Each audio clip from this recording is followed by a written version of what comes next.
একটি দুঃখজনক ঘটনা ঘটেছে এবং এই ঘটনায় রেস্কিউর কাজ এখনো কন্টিনিউ হচ্ছে এবং এখনো বেশ কিছু মানুষ আমরা আশাবাদী জীবিত অবস্থাতেই তারা চাপা পড়ে আছেন, তাদের বের করানোর জন্য প্রয়াস চলছে। ওখানে স্পটে মাননীয় মন্ত্রী অগ্নিমিত্রা পাল, স্বাস্থ্যমন্ত্রী ডক্টর শারদ মুখার্জি, মাননীয় ফায়ার ব্রিগেডের প্রতিমন্ত্রী কৌশিক চৌধুরী এবং ওখানকার এমএলএ তথা রাজ্যমন্ত্রী ইন্দ্রনীল খান সহ দক্ষিণ চব্বিশ পরগনার ডিএম, কেএমসি কমিশনার তথা প্রশাসক, কলকাতা পুলিশের নগরপাল, এনডিআরএফের কলকাতা জোনের যিনি দায়িত্বে আছেন তিনি, এবং আমাদের সিভিল ডিফেন্সের এডিজি সঞ্জয় সিং আর আমাদের আর্মির লোকজন, ফায়ার ব্রিগেডের আধিকারিকরা, তারা একযোগে ওখানে কাজ করছেন। 12টা 7 মিনিটে এই ঘটনা ঘটেছে এবং আমি স্পট ভিজিট করে আপনাদের কাছে এসেছি এবং এখানে আমি মুখ্য সচিব এবং স্বরাষ্ট্র সচিবকে নিয়ে আপনাদেরকে ব্রিফিংটা দিচ্ছি। ওখানেই সাংবাদিকরা ছিলেন, কিন্তু রেস্কিউ অপারেশন যেহেতু চলছে এবং এক্সিট এন্ট্রান্স পয়েন্ট যেখান দিয়ে অ্যাম্বুলেন্স বেরোচ্ছে ওখানেই সাংবাদিক বন্ধুরা দাঁড়িয়েছিলেন, তাই একজন দায়িত্বশীল প্রতিনিধি মনে করে নিজেকে আমি ওই গেট ব্লক করে সাংবাদিক সম্মেলন করিনি। আপনাদের মাধ্যমে সংবাদ মাধ্যমকে ব্রিফ করার জন্য এখানে এসেছি। আমার সঙ্গে মুখ্য সচিব মনোজ আগরওয়াল এবং স্বরাষ্ট্র সচিব মহোদয়া সঙ্গমিত্রা ঘোষ রয়েছেন। আমরা প্রাথমিকভাবে আপনাদের যেটা বলতে পারি, যেহেতু বিধানসভা চলছে, ক্ষতিপূরণ বা ইত্যাদি বিষয়ে আগামীকাল সকাল 11টায় অ্যাসেম্বলির শুরুতে অধ্যক্ষের অনুমতি নিয়ে আমি বিবৃতি দেব। বিধানসভা চলছে, সেই কারণে আমি এইখানে কম্পেনসেশন বা অ্যাকশন নিয়ে আমি বিবৃতি দেব না, এটা প্র্যাকটিসের মধ্যে চলে, হাউস চললে। আমি এখানে যেটা আপনাদের লেটেস্ট বলবো সেটা হচ্ছে, প্রথমেই আমি ধন্যবাদ জানাবো আমাদের সিভিল ডিফেন্স, কলকাতা পুলিশ এবং ফায়ার ব্রিগেডকে। তারা যদি কুইক রেস্কিউ লোকাল লোকেদের নিয়ে না করতেন তাহলে এই মৃত্যুর সংখ্যাটা অনেক লম্বা হতো এবং অত্যন্ত একটা মর্মান্তিক ঘটনা আজকে কলকাতা তথা রাজ্যের ক্ষেত্রে হতো। আমরা ধন্যবাদ জানাবো আমাদের এই জোনের আর্মির যিনি দায়িত্বে আছেন এনডিআরএফ এর। আমার সঙ্গে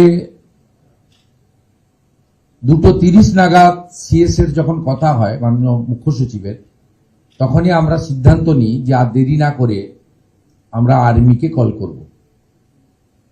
প্রসেস কমপ্লিট হওয়ার আগেই তারা কিন্তু আর্মিকে এবং এনডিআরএফকে পাঠিয়ে দেন। 1 ঘন্টার মধ্যে তারা 3:15-20 থেকে পুরো রেস্কিউ অপারেশনে হাত লাগান। এখন অব্দি মোট 21 জনকে উদ্ধার করা গেছে। 18 জন অসুস্থ অবস্থায় অর্থাৎ জীবিত উদ্ধার হয়েছে, কিছু জনের চিকিৎসা এসএসকেএমে হচ্ছে। ওখানে স্বাস্থ্য দপ্তরের প্রতিমন্ত্রী সুমনা সরকার এবং হেলথ সেক্রেটারির নেতৃত্বে টিম কাজ করছে। সিএমওইচ দক্ষিণ 24 পরগনার নেতৃত্বে 20টি অ্যাম্বুলেন্স প্রতিনিয়ত ওখানে কাজ করছে এবং গ্রিন চ্যানেল করে কলকাতা পুলিশ তাদের পৌঁছে দিচ্ছে। অর্থাৎ ওয়ার ফুটিংয়ে আমাদের যে কাজ দরকার অল টুগেদার আমরা সেটাকে প্রায়োরিটি দিয়েছি এবং আমরা অনেক পরে গেছি, কারণ কয়েক ঘন্টা রেস্কিউ করার জন্য রেস্কিউ যারা করছেন তাদেরকে সুযোগ দিতে হয়। আমি স্পটে যাওয়ার পরে আমাকে এনডিআরএফ এবং আর্মি বলেছেন যে তারা সম্পর্ক স্থাপন করতে পেরেছেন আরো বেশ কিছু 12 থেকে 15 জনের মতো ভিতরে আছেন, প্রত্যেকের সঙ্গে তাদের সম্পর্ক স্থাপন করতে পেরেছেন। জল এবং অক্সিজেন সেটা দেওয়ার ব্যবস্থা তারা করেছেন। তারা হোপফুল যে তারা তাদের বের করবেন। আরো সন্ধে পর্যন্ত চলবে সন্ধ্যের পরে মুখ্য সচিব, স্বরাষ্ট্র সচিব ওখানে ভিজিট করবেন এবং আমি তাদের টাচে থাকব। এখান থেকে বেরিয়ে আমি এসএসকে হসপিটালে আহতদের চিকিৎসা সম্পর্কিত খোঁজ নেব এবং আগামীকাল সকাল 11টায় বিধানসভা খুললে আমি বিবৃতি দেব সরকারের পক্ষ থেকে। প্রাথমিকভাবে আপনাদের যেটা আমাকে কেএমসি থেকে বলা হয়েছে, এটা বিল্ডিং প্ল্যান 17/1/2026 এই বিল্ডিং প্ল্যান অনুমোদন দেওয়া হয়েছে। 17/1/2026 ওনার অফ ল্যান্ড হচ্ছে এসএমপিএ, লিজি হচ্ছেন Shri Shambhunath Behara as partner of Behara brothers. আমি যে লফুল অ্যাকশন নেওয়া উচিত সেগুলো কালকে বলবো, শুধু দুটো লাইনে শেষ করব। এক হচ্ছে, ইনিশিয়ালি কেএমসির ইঞ্জিনিয়াররা আমাদের জানিয়েছেন যে ত্রুটিযুক্ত প্ল্যান, বাকিটা টেকনিক্যাল লোকেরা কাজ করছে, রাতে রিপোর্ট পেয়ে যাব, আমি অ্যাসেম্বলিতে জানাবো যে অ্যাকশন টেকেন কি করার আমরা উদ্যোগ নিচ্ছি। সেকেন্ড থিং হচ্ছে, গোটা কলকাতা কর্পোরেশন এলাকাতে নির্মীয়মান আগের আমরা সরকারে আসার আগে যে প্ল্যান স্যাংশন হয়েছে, কেএমসি কমিশনার এবং ইউডিএম এর মিনিস্টারের উপস্থিতিতে আমি জানিয়েছি। এটা পরবর্তীকালে হাওড়া এবং বিধাননগরেও আমরা করব, বা সেটা ইউডিএম এ মিনিস্ট্রি মনে করলে করতে পারে, কিন্তু আমি সরাসরি নির্দেশ দিয়েছি কেএমসি কে যে আন্ডার কনস্ট্রাকশন যত আছে, বিশেষ করে কমার্শিয়াল বা যেখানে জলাশয় বুঝিয়ে হয়েছে, আগের কর্পোরেশনের বা সরকারের যে আমলে অনুমোদিত প্ল্যান, 31 জুলাই অবধি কাজ বন্ধ থাকবে এবং অডিট হবে। অডিটে PWD, civil defence, fire, Kolkata police এবং কেএমসি থেকে টিম বানিয়ে দেওয়া হবে। চিফ সেক্রেটারি গাইডেন্স দেবেন, তার ডাইরেকশনে টিম তৈরি হবে। সেই team site plan, building plan এবং স্পট তিনটে ভিজিট করে একটা রিপোর্ট বানাবেন। এক্ষেত্রে কলকাতা মেট্রোর কাজ এবং কলকাতা কোর্ট এরিয়ার যে সমস্ত লিজি জমিতে কাজ, তাকেও আমরা তাদের সহযোগিতা নিয়ে এই ইনকোয়ারির আওতায় আনব। এনে আমরা তাদেরকে, যাদের সব ঠিকঠাক আছে, তারা আগস্টের 1 তারিখ থেকে পুনরায় কাজ করতে পারবেন। এক্ষেত্রে জরুরি পরিষেবা সংক্রান্ত কাজ বাদ থাকবে। কোন কোশ্চেন? আজকের যে ঘটনা ঘটলো, সেই ঘটনার পরিপ্রেক্ষিতে যারা এর জন্য দায়ী, সরকার আমি বলেছি অ্যাকশন কালকে দেব। প্ল্যানের রিপোর্ট আপনাদের দেখিয়েছি, 17/1/2026 এর প্ল্যান। এবং ইনিশিয়ালি দেখুন, আমরা তো ইঞ্জিনিয়ার নই, সিএস সাহেব বরঞ্চ তার ইঞ্জিনিয়ারিং আইডিয়া আছে, কানপুরের আইআইটি স্টুডেন্ট, আমি ইঞ্জিনিয়ারিং স্টুডেন্ট নই। ইনিশিয়ালি আমাকে যেটা বলা হয়েছে যে এই প্ল্যানে ত্রুটি আছে, তো আমি নিজে চোখে যেটা দেখেছি সেটা এই হেভি রেন বা আপনার মাটি নরম হয়ে যাওয়ার কারণে হয়নি। সেটা হলে আপনার অন্যভাবে হতো, বেন্ডিং হয়েছে, নাট থেকে আপনার উল্টে চলে গেছে, স্লিপ করেছে। এটা আমি চোখে যা দেখেছি। বাকিটা তো রাতের মধ্যে আমাকে কেএমসি জানিয়ে দেবে এবং কাল 11টার সময় অ্যাসেম্বলিতে বলে দেবো।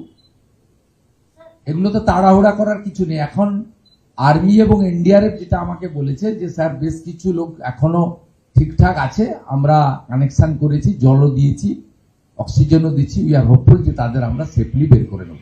এবং আপনাদেরও অনুরোধ করবো ওখানে প্যাসেজগুলো ছেড়ে সরে আসুন, মানে লোকজনও সরে যাওয়া উচিত, কমপ্লিটলি ফ্রি করে দেওয়া উচিত, যাদের কাজ তাদের করতে দিন। আমাদের যেটুকু জিনিস ভিজিট করা বলা সেটা আমরা করছি, মনিটরিং করছি। এখানে কন্ট্রোল রুম আছে, সিএস হোম সেক্রেটারি নিজেরা দেখছেন আফটার 7 PM CS এবং HS স্পট ভিজিট করবে, আমি হসপিটাল ভিজিট করব, আমরা টাচে থাকবো। আলোর ব্যবস্থা হয়েছে, যতক্ষণ না পর্যন্ত পুরো গার্বেজ সরানো হয় রেস্কিউ অপারেশন থাকবে, চালু থাকবে।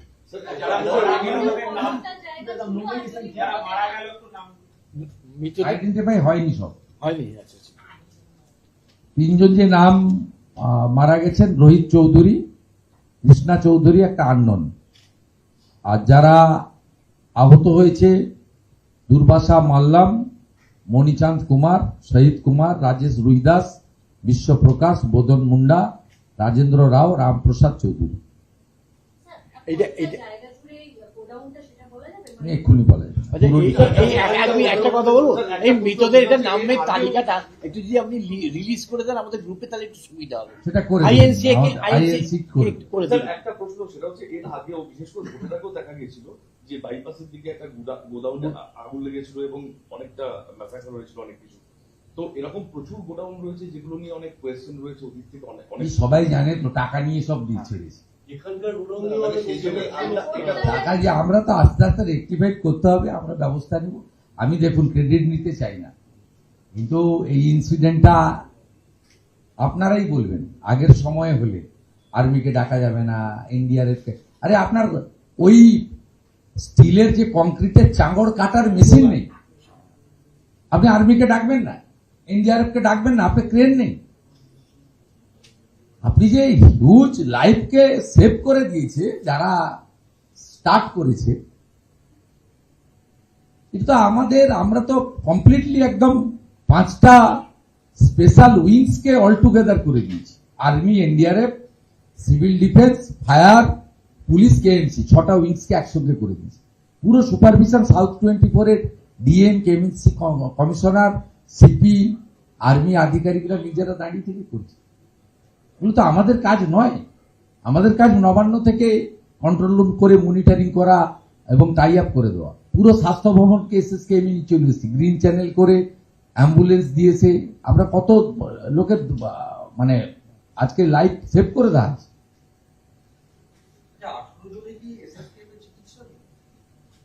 ওনার সবাই জন্য চিকিৎসা লাগেনি, অনেকে অক্ষত বেরিয়েছে, 3-4 জন একটু সিরিয়াস আছে, বাকিটা আমি গেলে বুঝতে পারবো। এসএসকেএম এ 10-11 জন আছে যাদের অ্যাডমিশন, ভর্তি আছে।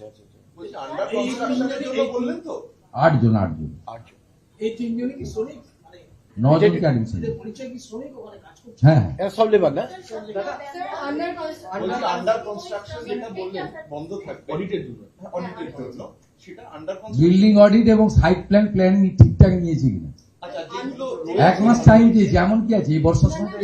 না সেটা না, যেগুলো চলছে এগুলো অলরেডি রয়েছে, মানে এর মধ্যে যেখানে হসপিটালে কাজ হচ্ছে, যেখানে ফায়ার ব্রিগেড স্টেশনে কাজ হচ্ছে, সেগুলো ছাড় থাকবে।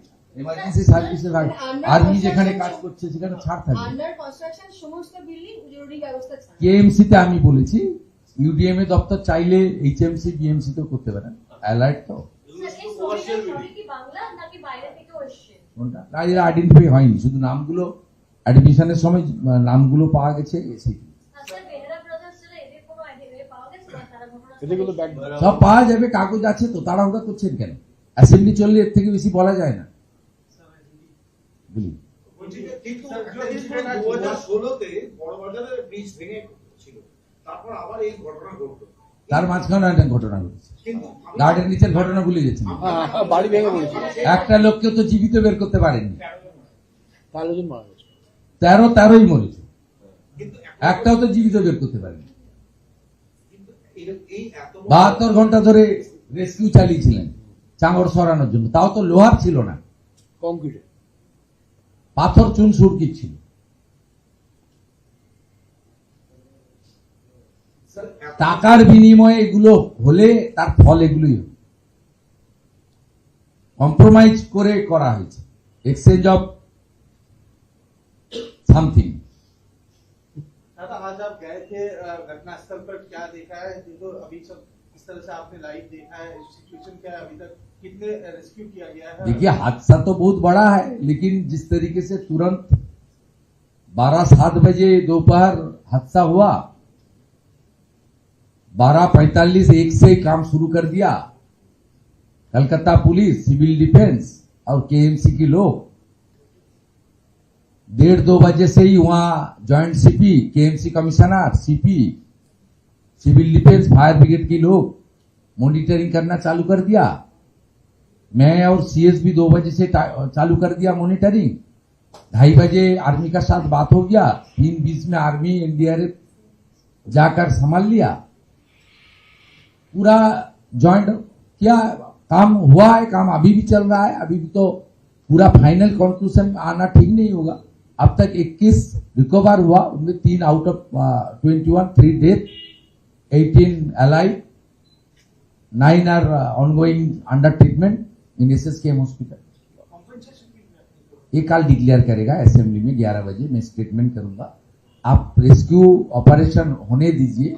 जब स्पॉट में मैं खुद स्पॉट विजिट किया, वहां जो पुलिस से लेकर, सिविल डिफेंस से लेकर, फायर से लेकर, केएमसी से लेकर, एनडीआरएफ और आर्मी का जो कर रहा है अधिकारी के साथ बात किया। मेरा साथ और भी 3 मंत्री थे, तो उन्होंने बताया, अभी भी आर्मी बताया, एनडीआरएफ बताया, अंदर में बहुत लोग जिंदा है, हम लोग पानी दे रहा है, संपर्क में है, उन लोग को निकलने दीजिए। उन लोग का उम्मीद है पूरा के पूरा सबको निकलने पाएगा। डेट बताया आपने जो ये प्रोजेक्ट का स्टार्ट हुआ था इसके बारे में? नहीं, ये जनवरी 17 में इसको प्लान अप्रूव हुआ। 17 जनवरी 2026। Owner of land SMPA. अब उसका लैंड के ऊपर लीजी है सोमनाथ बेहारा एंड पार्टनर्स। बाकी इनिशियली जो लैंडस्केप है, आपका प्लान है, उसमें थोड़ा माने इनिशियली जो मिला है प्लान, गलत प्लान सैंक्शन किया गया। बाकी तो और भी टाइम लगेगा, इतना जल्दीबाजी भी कॉन्स्टिट्यूशन में आना ठीक नहीं होगा। वो दे देगा, आपका मीडिया ग्रुप में दे देगा। कुछ सीएस आपको पूछना है? তাই কমিটিটা একবার থাকবেন, কমিটিতে কে কে থাকবে রিপিট করবেন? কমিটিতে একবার রিপিট করবেন, কমিটিতে কে থাকবে যেটা অডিট করবে, audit committee. Building ongoing building committee, সেটা কেএমসি কোঅর্ডিনেট মনিটরিং করবেন। তার সঙ্গে পিডব্লিউডি থাকবে, সিভিল ডিফেন্স থাকবে, ফায়ার ব্রিগেড থাকবে, কেএমডিএ থাকবে, আর মেট্রো এবং পোর্টকেও প্রয়োজন মতো তাদের এলাকায় কোঅর্ডিনেশন বা যোগাযোগ কমিউনিকেশন রাখা হবে। কেএমসি এটাকে কোঅর্ডিনেট করবে। দাদা পুলিশ তো থাকবেই অবশ্যই। দাদা আপনি বললেন যে আপনি স্পট ভিজিট করার সময় দেখেছেন যে সরকারের হাতে ওই লোহার চাঙড় কাটার মতো যন্ত্রপাতি নেই। না না, এটা আমি আগেই ফোনে জেনেছি। আমার সঙ্গে যখন সিএস সাহেবের কথা হয়, তখনই আমরা দুজনে ঠিক করি যে ওখান থেকে যারা কাজ করছিলেন, জয়েন্ট সিপি, কমিশনার, তারা বলছিলেন যে, এবং আমাদের যিনি মিউনিসিপ্যাল অ্যাফেয়ার্সের প্রিন্সিপাল সেক্রেটারি বলছিলেন যে এনডিআরএফ বা আর্মি এলে ভালো, এত লোহার সলিড স্ট্রাকচার পড়েছে, এটাকে ক্রেন দিয়ে তুলতে গেলে আরো ক্ষতি হয়ে যেতে পারে, এটাকে ড্রিল করা দরকার। সেই মেশিন এনডিআরএফ এবং আর্মির কাছে আছে। এখানকার যিনি আর্মি আধিকারিক আছেন, তিনি সিএস কথা বলার পরে ফর্মালিটি মেনটেন করার আগেই ফোর্স এবং ইকুইপমেন্ট পৌঁছে দিয়েছেন। এটা উচিত তো, তা তো ডিজাস্টারে এই কোঅর্ডিনেশন তো আগে ছিল না। কে কেন্দ্র, কে রাজ্য, কে কোন দলের, কে কোন সরকারের, এসব ভাবনা চিন্তা করে হতো। যা ঘটনা ঘটেছে এবং আমরা ব্যবস্থা নিয়েছি। আমরা আশা করব যে মৃত্যুর সংখ্যা না বাড়বে না। যারা আহত হয়েছেন চিকিৎসা নিয়ে ফিরে পাবেন। যারা এখনো ভিতরে আছেন, আমাকে এনডিআরএফ আর্মি অ্যাসিওর করেছেন যে সবার সঙ্গে আমাদের কন্ট্যাক্ট হয়ে গেছে। আমি প্রে টু গড তাদের যাতে স্মুথ এবং সুস্থ অবস্থায় রিকভারি করতে পারে আমাদের রেস্কিউ অপারেশন টিম। এটা আমি প্রে করবো ভগবানের কাছে।